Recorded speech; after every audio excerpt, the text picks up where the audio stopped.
At my sister's wedding, she mocked my truck and clothes, saying I looked like staff. I stayed silent until the ballroom screens turned on, and she realized whose hotel she had embarrassed me in. Okay, picture this. I pulled my mud-caked pickup truck into the Grand Oak Haven circular drive, still smelling faintly of diesel and wet earth from this morning's vineyard inspection. I was wearing my favorite cashmere sweater, the cream-colored one from the row that feels like a whisper, with charcoal kite trousers that probably cost more than most people's monthly rent. Quiet luxury, you know. The kind of wealth you have to know how to see. But before I could even shift into park, this contract valet, all stiff in his burgundy uniform, stepped right up.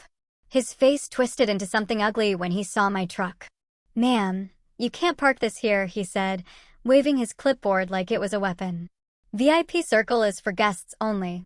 I just blinked at him. "I am a guest," I said, a little confused. He gave this sharp, sneering laugh. "Right. Service vehicles use the loading zone around back. You need to move. Now." Heat started crawling up my neck, but before I could even formulate a retort, my sister Cassidy came rushing out of the hotel's gilded doors. Her face was pale, almost greenish under her makeup.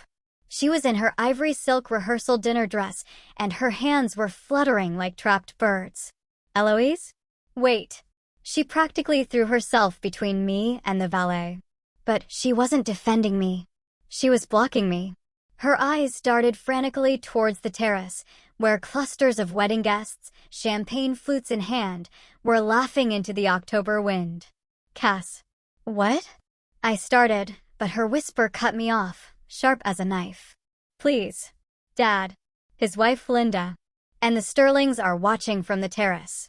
Can you just use the service entrance?" Her fingers dug into my forearm, nails piercing through the soft cashmere. "Your truck. Your clothes. They'll think you're staff anyway. Please don't embarrass me today." Those words hit me like a physical blow. I just stood there, frozen, my brain struggling to process what my little sister had just said. My little sister. The one I helped raise after our mother died. The one whose college tuition I paid when Dad refused because she dared to pick theater over business school. And here's the kicker. I own this hotel. The Grand Oak Haven. I bought it 2 years ago. It's the crown jewel of my Moore hospitality group. I could fire that sneering valet with a single phone call. I could cancel this entire wedding with 3 words to Marcus, my general manager. But Cassidy doesn't know that. Nobody in my family knows that. And right then, watching her desperate, panicked face, that secret felt like swallowing shattered glass. "They'll think I'm staff?" I repeated slowly, the words hollow. Cassidy's relief was immediate, and honestly, it was disgusting. "Thank you for understanding. Just stay in the background today, okay? The Sterlings they're important people. Old money. East Coast aristocracy. This wedding is my only chance at a good life." She squeezed my arm once more, then practically fled back inside, her heels clicking against the marble floor. The valet smirked, already turning to greet a Tesla pulling up behind me. My father's phone call from yesterday looped through my head, his voice tight with warning. "If you come to this wedding, stay invisible. The Sterlings are old money. They're Cassidy's only chance at a good life. Don't ruin this with your failures." My failures? The business degree from Stanford? The hospitality empire I built from a single bed and breakfast in Napa? The quiet fortune I made while he was too busy ignoring me to even notice? I wanted to scream. I wanted to march up to that terrace and tell him exactly who owned the ground he was standing on. But that desperate, ugly thing inside me, the part that still, stupidly, craved his approval, kept my feet rooted to the spot. Maybe, just maybe, if I helped make Cassidy's day perfect, he'd finally see me as something other than a disappointment. So I drove around to the service entrance, humiliation burning in my chest like acid reflux. The kitchen was pure chaos. Chef Laurent, this compact Frenchman with a voice like a foghorn, was screaming at a line cook about undercooked potatoes. Servers rushed past, trays laden with food. The air smelled of clarified butter and pure panic. And then I saw the real problem, cases of vintage white wine, sitting on the counter, condensation beating on the glass. They were warm. The commercial ice machine, that beast in the corner, was just dripping pathetically, its motor silent. Chef Laurent spotted me. His eyes scanned my cashmere sweater and tailored trousers, and he made a decision in half a second. You. Agency help. He didn't even wait for an answer, just shoved a crate of wine bottles at me. Take these to the cooler. I should have just left. I should have walked out, gotten in my truck, and let this disaster unfold naturally. Let Cassidy serve warm wine to her precious Sterling family. Let Dad handle the fallout. But I didn't. I set the crate down and grabbed a large metal bucket. Ice. Water. Salt. I worked fast, my hands moving with muscle memory, remembering the chemistry Dad never thought was worth teaching his daughters. The salt lowers the freezing point. The ice bath conducts heat away faster than air. For minutes. That's all it took. I pulled a bottle out and pressed it against my inner wrist. Perfect temperature. Chef Laurent stared at me like I'd just performed open-heart surgery. Where did you learn that? Around, I said, meeting his eyes. You need more help tonight? He tossed me a hotel waistcoat, burgundy with gold buttons. Cover those street clothes. You can work. I buttoned the vest over my cashmere. It fit snugly, transforming me from invisible failure to invisible staff. And something shifted inside me, cold and calculating. If they didn't want me in the light, I'd work in the shadows. I'd make sure Cassidy's wedding was flawless, and maybe then Dad would finally admit I wasn't worthless. I'd prove I belonged, even if I had to do it in someone else's uniform. I moved through the ballroom, champagne flutes balanced on a silver tray, utterly invisible in that burgundy waistcoat. Guests flowed around me like I was furniture. A woman in Chanel brushed past without even glancing at my face. Perfect. Then I spotted Marcus near the bar and my stomach dropped. He's my general manager. The man I hired 18 months ago after poaching him from the Four Seasons. He knows exactly who signs his paychecks. His eyes locked onto mine across the room, and I watched his face cycle through confusion, then recognition, then absolute shock. I pressed a finger to my lips, gave him a quick wink. Marcus's expression smoothed over like he'd pulled on a mask. He gave the tiniest nod, then turned away, redirecting a server toward the kitchen, letting my game continue. Relief flooded through me, warm and steadying. At least someone in this building knew my worth. I circled toward the south corner of the ballroom, where heavy velvet curtains framed a small alcove with Louis XVI chairs. It was meant to be a private seating area for elderly guests who needed rest. But right now, it was occupied by two people who clearly didn't want to be overheard, Beatrice Sterling and her son, Preston. I slowed my approach, letting my footsteps fade into the ambient noise of clinking glasses and string quartet music. They were arguing in harsh whispers, Beatrice's diamond necklace catching the light as she leaned forward. "Mother, this is insane." Preston's voice carried an edge of nervous laughter. "You can't actually expect to pull this off." "Lower your voice," Beatrice snapped, her tone cold enough to freeze water.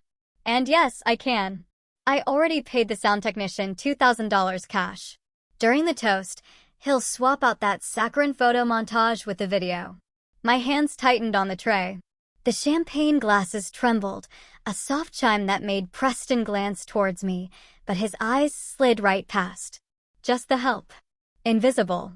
"What video?" Preston asked, almost eagerly. "Cassidy at her sorority mixer. Sophomore year. Absolutely plastered. Crying about how nobody really loves her, making a complete fool of herself." Beatrice's smile was sharp enough to cut glass. I had someone dig through old social media posts. It's deliciously pathetic. My blood ran cold. Public humiliation? Preston sounded almost impressed now. "Mother, that's cruel even for you." "It's strategic." Beatrice examined her manicure, her voice flat and businesslike. "Make her feel so small, so unworthy of us, that she'll believe signing the prenup is her only way to earn our forgiveness. Broken women are obedient women, Preston. Your father taught me that.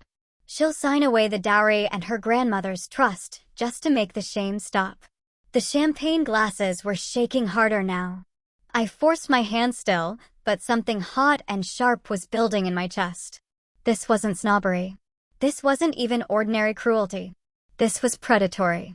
A calculated psychological attack designed to destroy my sister's sense of self so completely that she'd hand over her financial autonomy. Cassidy might be weak and vain and desperate for approval, but she didn't deserve this. Nobody deserved this. Preston shifted in his chair, and I caught the gleam of his Rolex. The one he'd bragged about at the rehearsal dinner last night, claiming it was vintage. I've seen enough counterfeits to spot one from across a room. And if she doesn't sign? Preston asked. Then we escalate. But she will. They always do. Beatrice stood, smoothing her dress. Now, go find your brother and make sure he keeps Cassidy distracted. I need to confirm the technician has the file loaded correctly. They swept past me toward the terrace doors, and I was left standing there with a tray of champagne and a head full of rage. My hands were steady now. The hurt sister in me, the one who wanted Dad's approval badly enough to wear this waistcoat, was gone. The CEO was here instead. Cold. Analytical. Strategic. I couldn't just stop the wedding. If I did that, Cassidy would blame me. She'd believe the Sterling's lies, think I sabotaged her happiness out of jealousy. Dad would agree, and I'd be the villain forever. I needed evidence. Hard, irrefutable proof that would destroy the Sterling's leverage completely. I retreated to a prep station near the kitchen entrance and set down my tray. My brain was already working through the problem like a spreadsheet. I needed two things: the source video file Beatrice planted with the sound technician, and official documentation of their bankruptcy. Court records. Financial statements. Something concrete that even my father couldn't dismiss. If I revealed myself now without proof, the Sterlings would spin it as me being a jealous, vindictive older sister who couldn't stand to see Cassidy succeed. They'd paint me as unstable. Obsessive. I needed them to expose themselves first. Ma'am? Marcus appeared beside me, his voice barely a murmur. I saw you overhear something. Is everything all right? I turned to face him, keeping my expression neutral. Check the Sterling account status. Discreetly. He didn't question it, just pulled out his mobile terminal, fingers moving across the screen with practiced efficiency. After 30 seconds, his face went pale. Hard flags on the credit card, ma'am. The system tried to run the final payment for tonight's reception 3 times. All declined. Insufficient funds. He looked up, his eyes dark with concern. And there are industry rumors of a Chapter 11 filing. Rumors, not proof. I needed the official documents. Pacer bankruptcy records. The sound file. Everything laid out so clearly that even my father couldn't twist the narrative in his head. I glanced toward the restricted service hallway that led to the security office and central server room. The same room where all AV equipment feeds connected. Where the sound technician would have uploaded his files. Stay here, Marcus, I said quietly. I need to get to the secure terminal. His jaw tightened, but he nodded. Be careful. I slipped into the hallway, the sounds of the party fading behind me. My heartbeat was steady, purposeful. I wasn't scared. I was focused. The Sterlings wanted to break my sister. They were about to learn what happens when you threaten someone I actually loved. Preston Sterling caught me near the bar during a lull between champagne service rounds. I was balancing an empty tray, trying to stay invisible, when his hand landed on my lower back. Too low. Too familiar. Careful, darling. He leaned in close enough that I smelled scotch and expensive cologne fighting for dominance. His cigar hovered over my tray, ash dropping deliberately onto the polished silver surface. That waistcoat is worth more than your car. His laugh cut through the ambient piano music. Entitled ugly. The kind of sound that's never been told no. I stepped sideways, putting air between us. Excuse me, sir. Sir. He grinned wider, eyes crawling over me in a way that made my skin feel dirty. I like that. So polite. Does Declan know? I ask, risking a glance at the groom across the room. Preston laughed. Declan thinks what Mother tells him to think. He hasn't looked at a bank statement in 5 years. He waved a dismissive hand. Now run along. I walked away fast, dumping the tray at a service station. My hands shook as I wiped ash residue off the silver. The cashmere under this waistcoat suddenly felt suffocating. 20 minutes later, I was refilling champagne flutes at the far end of the ballroom when a man in a Tom Ford suit paused mid-conversation. His eyes narrowed, studying my face with uncomfortable intensity. "Wait," he pointed at me with his champagne glass. "Don't I know you? The Innovation Summit in Austin? You gave that keynote on sustainable luxury hospitality." My blood went cold. I opened my mouth, scrambling for a response that wouldn't blow my cover, but Beatrice Sterling materialized like smoke. Her laugh was bright and sharp as broken glass. She waved a dismissive hand, diamonds catching the light. "She's just the help, darling. You're confusing her with someone who matters." The tech investor frowned, uncertain, but Beatrice was already steering him away. Her voice carried back to me. "These agency workers all look the same in dim lighting, don't they?" I stood there, holding a champagne bottle, invisible again. The woman who presented to Fortune 500 executives, reduced to furniture. Something hot and bitter rose in my throat. I needed to find Dad. I needed him to listen before this wedding became a weapon against Cassidy. I scanned the ballroom and spotted him through the terrace doors, laughing with Mr. Sterling. His face was flushed with bourbon and pride, one hand clapping the older man's shoulder. Now or never. I set down the champagne and walked toward the terrace. My heart hammered against my ribs. I caught Dad's eye as he turned from Mr. Sterling, and I jerked my head toward a service corridor off the main hall. His expression darkened immediately, but he followed. The corridor was narrow, lined with framed black and white photos of the hotel's history, photos I selected personally. Dad closed the distance between us, his breath coming hard through his nose. "Dad, listen to me." I kept my voice low and urgent.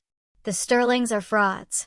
They're planning to humiliate Cassidy during the reception, to manipulate her into signing an amended prenup. They're going to play a video." His face turned purple. The color started at his collar and spread upward like spilled wine. "You're poison." The words came out strangled. Pure poison with jealousy. "I'm not jealous, I'm trying to. You can't stand it." His hand shot out, fingers digging into my upper arm through the waistcoat and cashmere. "You can't stand that Cassidy succeeded where you failed. That she found a real man from a real family instead of hiding on some dirt farm, pretending to be better than everyone." The grip hurt. I tried to pull away, but he held tighter. "Dad, please. I have proof. The Sterlings are bankrupt. They're planning to. Get out of my sight." Spit hit my cheek. "Get out before I have security throw you out myself." I forced myself to stay calm. To try one more time. "Dad, I own this hotel. I have evidence they're planning to." "Enough." His roar echoed off the corridor walls. A passing server startled, nearly dropping a tray. Dad's face was inches from mine now, his breath hot and sour. "You're a liar and a disgrace. Pretending to own hotels? Pathetic. This is exactly why your mother would be ashamed of you." His fingers dug deeper into my arm. "I knew I'd have bruises tomorrow. If I see you near Cassidy again tonight, you're dead to me. Dead. Do you understand?" Something inside me went very still. Very quiet. I'd spent 29 years chasing this man's approval. 29 years trying to be smart enough, successful enough, good enough to earn a fraction of the love he poured onto Cassidy. I bought a hotel chain he admired. I built an empire from nothing. And he just called me a liar to my face. The desperate, hungry thing inside me, the part that still believed he might love me someday, died right there in that corridor. I felt it happen. It didn't hurt the way I expected. It felt like setting down a heavy suitcase I'd been carrying my whole life. My father never loved me. He loved the idea of what I might become for him. A trophy daughter. A status symbol. And when I failed to sparkle the right way, I became convenient target practice for his disappointments. "Okay, Dad." My voice came out flat. Empty. "I'll handle this my way." I turned and walked away. His angry breathing faded behind me, but I didn't look back. Not once. The kitchen was organized chaos when I pushed through the swinging doors. Chef Laurent was plating appetizers with violent precision, shouting at a sous chef about garnish placement. He glanced up when I entered, took one look at my face, and went still. I didn't say anything. I didn't need to. He'd witnessed the whole thing from the kitchen doorway. He saw my father grab me, heard him scream. Chef Laurent wiped his hands on his apron and walked to a prep table near the walk-in cooler. He picked up his master keycard, the one that opened every door in this hotel, and slid it across the stainless steel surface toward me. No words. No questions. Just loyalty. I took the card. My fingers closed around the plastic, warm from his pocket. Thank you. He nodded once and returned to his appetizers. Behind me, the kitchen resumed its organized chaos.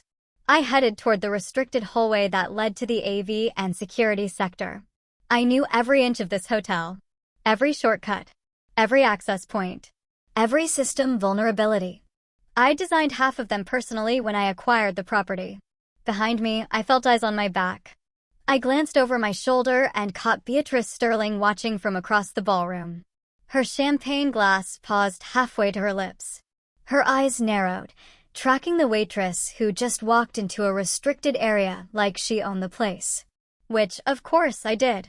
I walked toward the restricted corridor with my spine straight, my steps deliberate. The security cameras mounted in the corners tracked my movement. I was counting on it. Behind me, Beatrice Sterling's heels clicked against the tile like gunshots. She was following me. Of course she was.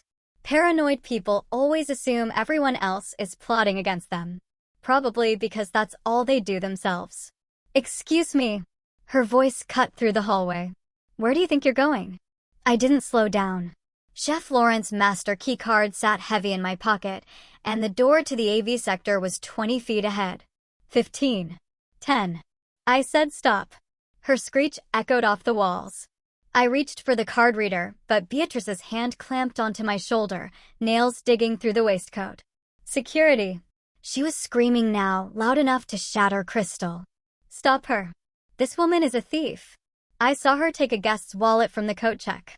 2 contract security guards rushed around the corner from the lobby. New hires. I didn't recognize either of them, which meant they definitely didn't recognize me.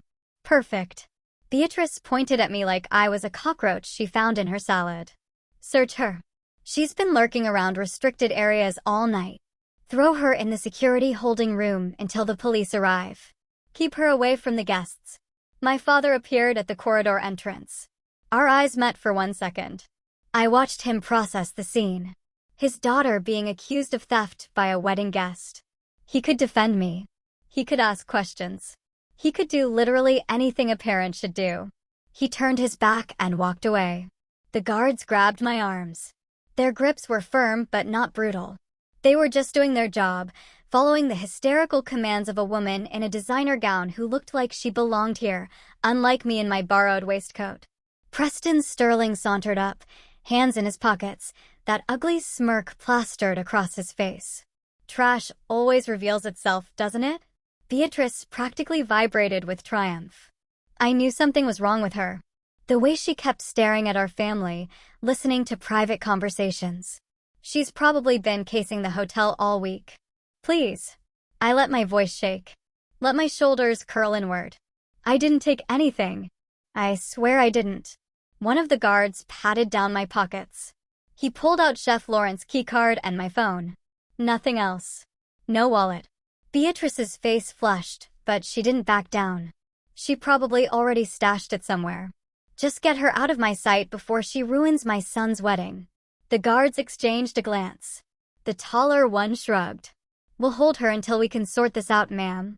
They walked me down the corridor, past the AV booth where 2 of the Sterling's private bodyguards stood like sentries, past the supply closets, past rooms marked under maintenance. The shorter guard muttered, paint fumes. The other said, use the server maintenance closet. It locks from the outside. They pushed me into a cramped, windowless room that smelled of ozone and dust, just a metal chair wedged between racks of blinking equipment. The door locked with a heavy click. Their footsteps faded down the hallway, along with Beatrice's satisfied laughter. I counted to 10 in the darkness. Then I lifted my head. Mistakes were made. The Sterlings thought they were neutralizing a threat. Instead, they just locked me inside the nerve center of the entire hotel. Right there, humming beside my knee, was the auxiliary server rack. And, crucially, the admin maintenance port. I smiled. I crossed to the wall panel and pulled out my phone. The guards took Chef Lauren's keycard, but they didn't take this. Why would they? It's just a phone to them. To me, it's the master key to everything. I connected the cable to the admin port. My fingers moved fast across the screen, muscle memory from 2 years of personally overseeing every system upgrade and every more hospitality group property. First, the Pacer database. I downloaded the official bankruptcy documents. Sterling Industries LLC, Chapter 11, filing dated 2 weeks ago, asset seizure, creditor list 3 pages long, total debt exceeding $4 million. Second, the hotel's internal payment records. I filtered by today's date, by cash transactions, by amounts over $1,000. There, a $2,000 cash payment logged to Sound Services, special request, with the notation, B. Sterling, personal. Third, the video file itself. I navigated through the presentation server, past the legitimate slideshow Cassidy approved, to the hidden file queued to play during the toast.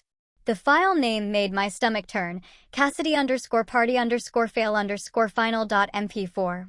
I watched 30 seconds. My sister, drunk at some sorority mixer, mascara running, stumbling over her words while college kids laughed in the background. She was crying about something, her words slurred and pathetic. The camera zoomed in on her face at the worst moments. My jaw clenched so hard my teeth ached. I closed the video and opened the hotel's master presentation system. 90 seconds. That's all I needed to build a new slideshow. I worked methodically, dropping in images, the bankruptcy filing, the foreclosure notice on their Hamptons estate, the cash payment receipt with Beatrice's signature, and the piece de resistance. CCTV footage showing Beatrice handing an envelope to the sound tech. I synced the visual feed with the localized audio logs from the booth's directional mic. The result was cinema-quality proof. I queued the slideshow to play on all ballroom screens, overriding any other input. Priority Level 1. No manual cancel option. Then I accessed the security management system and remotely unlocked 2 doors, this server closet and my private office suite on the executive floor. I checked my watch. The toast was scheduled for 8 o'clock. I had 60 minutes to get upstairs to my executive suite, where my emergency gala dress was hanging in the closet, and prepare for the final act. My phone buzzed. A text from Marcus. "Ma'am, are you all right?" I saw security take someone toward holding. I typed back, "I'm fine. Don't interfere. Everything is proceeding exactly as planned." 3 dots appeared, then disappeared. Marcus knew better than to question me when I used that tone. I pocketed my phone and disconnected from the terminal. The closet door clicked open when I pushed it. The hallway was empty. Everyone's in the ballroom, preparing for dinner service, waiting for the touching toast that will never come. I paused at the threshold and looked back at the little room. The Sterlings thought they'd won. They thought they'd neutralized the threat, humiliated the troublemaker, protected their con. I whispered to the empty air, "Now let's see what you're really worth, Beatrice." Then I headed for the service stairs, moving through my own hotel like a ghost, ready to shed this borrowed skin and show them exactly who owned the ground they were standing on. The ballroom glittered like a jewelry box under the chandeliers. 200 guests settled into their seats, champagne flutes catching the light. Cassidy sat at the head table in her ivory gown, radiant and unsuspecting. Declan held her hand. My father stood near the bar, laughing at something Mr. Sterling had just said. Beside him, Linda adjusted her shawl, looking pleased just to be included. Beatrice Sterling glided to the microphone, her emerald dress catching every eye. She tapped the mic twice. The room quieted. "Good evening, everyone." Her smile was sharp enough to cut glass. "What a beautiful celebration of love we are witnessing tonight." She paused, letting the moment stretch. Her eyes found Cassidy, and something cruel flickered there. And now, a special video montage to celebrate the real Cassidy we all know and love. The lights dimmed. Guests murmured appreciatively, settling back with their champagne. I watched from the mezzanine balcony, my midnight blue silk dress a stark contrast to the waiter's vest I'd worn an hour ago. The fabric pulled around my feet, expensive and heavy. My hair was down now, loose waves framing a face that had been scrubbed clean of kitchen steam and humiliation. Marcus stood behind me, solid as a wall, blocking the stairs. The massive LED screens flickered to life, then went black. Confusion rippled through the crowd. Beatrice's smile faltered. She tapped her manicured nails against the microphone, the sound amplified through the speakers. "Technical difficulties," she said, her voice tight. "Just one moment." I leaned forward, my hands resting on the balcony railing. The PA system crackled, and my voice filled the ballroom, calm and cold as winter. "I'm afraid that video isn't available, Beatrice. But I found some other interesting files you might want to see." Every head swiveled, searching for the source. I stepped into the light spilling from the overhead chandelier. The murmurs swelled. "Who is that? Is that the waitress from earlier?" Beatrice's face drained white. Preston whipped around, his champagne sloshing onto the tablecloth. My father's mouth opened, but no sound came out. The screens lit up with devastating clarity. Slide 1. Pacer bankruptcy documents, stark black and white. Sterling Industries LLC. Chapter 11. Filing dated exactly 2 weeks ago. The filing number sat at the top. Official and damning. I heard the sharp intake of breath from the investors sitting near the front. Slide 2. Foreclosure notice on the Hamptons estate. Assets seized. The bank's logo gleamed in the corner. Impossible to fake. Slide 3. Bank statement showing declined. Insufficient funds on the sterling black card.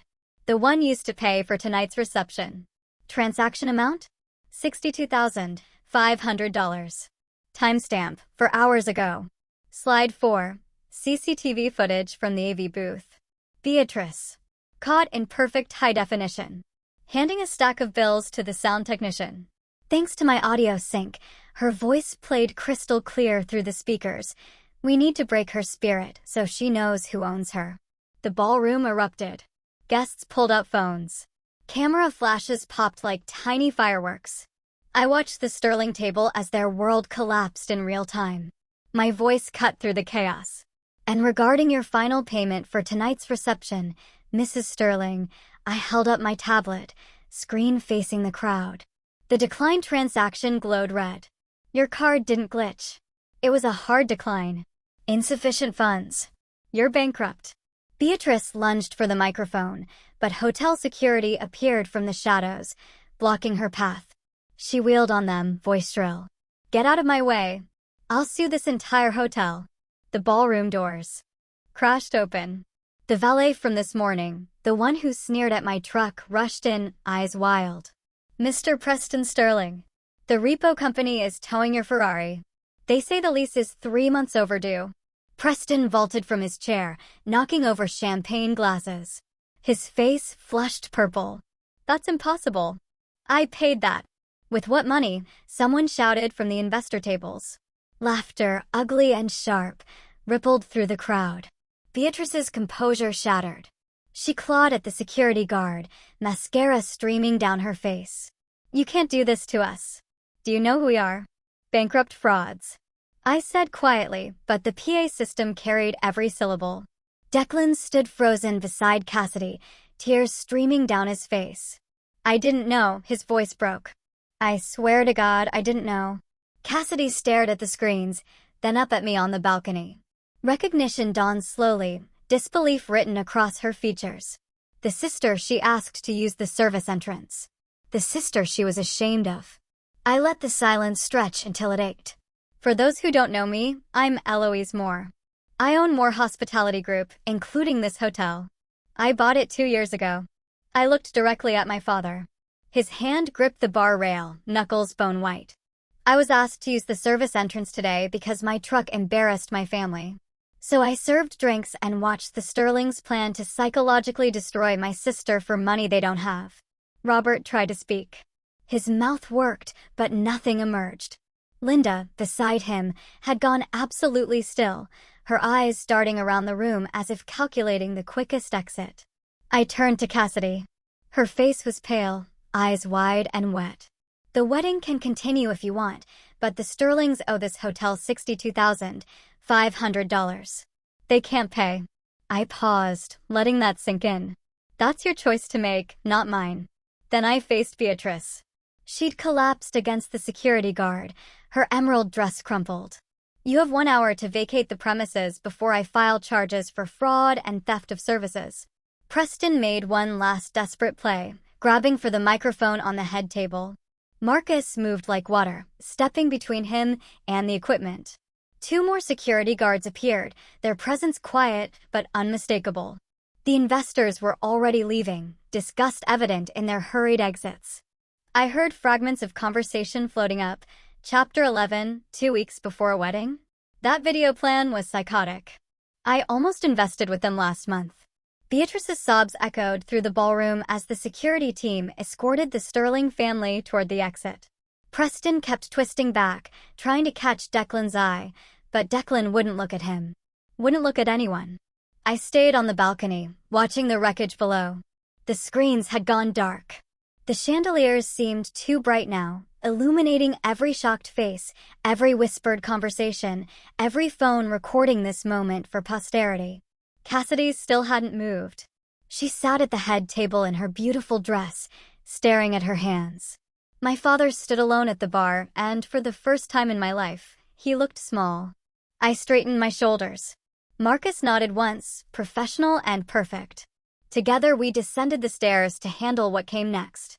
The Sterlings fled through the lobby like roaches when the lights flip on. Beatrice clutched her purse to her chest, Preston's face twisted in fury, as guests lifted their phones. Camera flashes popped like firecrackers. Their sobs echoed off the marble floors, pathetic and sharp. Outside, a tow truck hooked Preston's Ferrari, the repo man whistling as he worked. Marcus coordinated with hotel security near the concierge desk, his voice clipped and professional as they filed the police report for theft of services. $62,500. I watched from the mezzanine, a glass of wine in my hand, feeling nothing. The ballroom emptied slowly. Robert Moore stood alone near the head table, staring at me like he was seeing a stranger. He moved toward me, hand extended, his expression caught between shock and calculation. Eloise, I didn't know you owned, if you'd told me you were successful. I walked past him, my shoulder not even brushing his. He was invisible now, the way he'd made me invisible my entire life. The man who told me to use the service entrance got nothing from me. Not my anger, not my forgiveness, just absence. Linda tried to follow, her heels clicking frantically. Eloise, wait, we can talk about this. Think about the family reputation. I kept walking, the terrace doors closing behind me, cutting off her shrill voice. Cassidy sat on the stone steps in her wedding dress, mascara streaking down her face in dark rivers. The silk pooled around her like spilled milk. Declan sat beside her, not touching, just present. His bow tie hung loose around his neck. I didn't know, he whispered again. I swear to God, I'll make this right. I approached carefully, my heels quiet on the stone. I sat on Cassidy's other side, leaving space between us.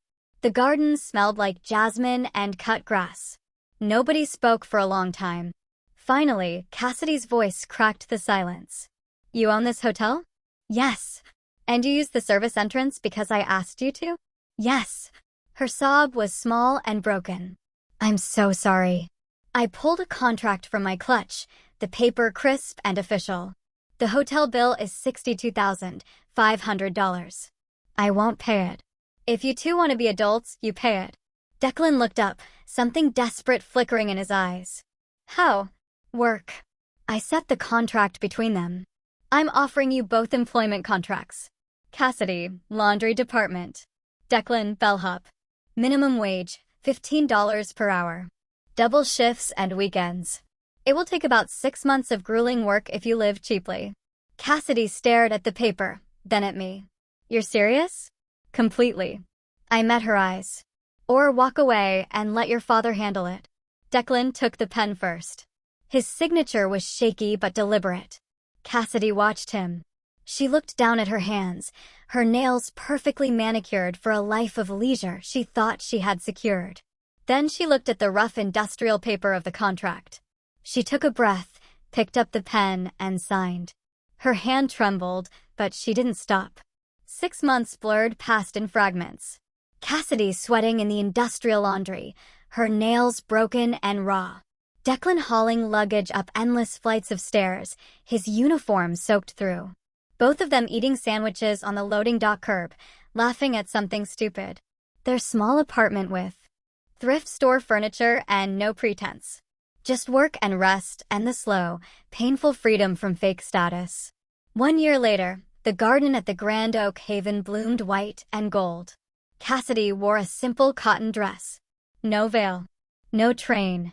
She looked radiant in a way her first wedding never captured. Declan wore a suit he bought himself.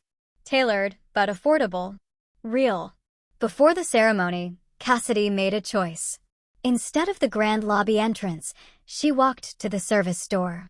Jimmy, the security guard who saw everything that night, grinned and held it open. Cassidy high-fived him. "Thanks, Jimmy." She walked through the kitchen, where Chef Laurent nodded approvingly, through the ballroom's side door into the garden. Same entrance. Completely different meaning. Not shame now. Humility. Pride in work. Freedom. I watched from the garden. Marcus beside me. "Think they'll make it?" he asked. I smiled. They already did. They chose reality over fantasy. That's the hardest part. Robert and Linda weren't invited. The guest list was small. People who showed up when everything fell apart. The ceremony began, and my voice whispered through my thoughts. Some people think I was cruel. I gave them dignity, not money. I gave them the chance to build something real instead of living a lie. Blood doesn't excuse trespassing. And family isn't who you're born to. It's who shows up when you're standing at the service entrance, and they walk through it with you.